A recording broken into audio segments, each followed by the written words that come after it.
Hallo, dit is Hans, the Dutch guy with much Dutch. And this time we will see how to pronounce in a regular Dutch accent the city of Haarlem.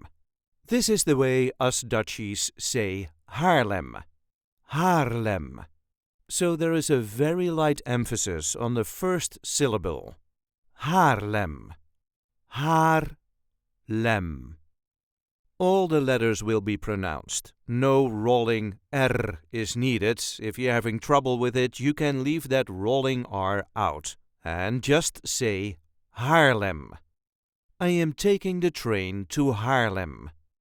I hope this video was helpful. You can help us by liking it and subscribing to our channel. And we have plenty of other content here, so be sure to check that out. Tot ziens!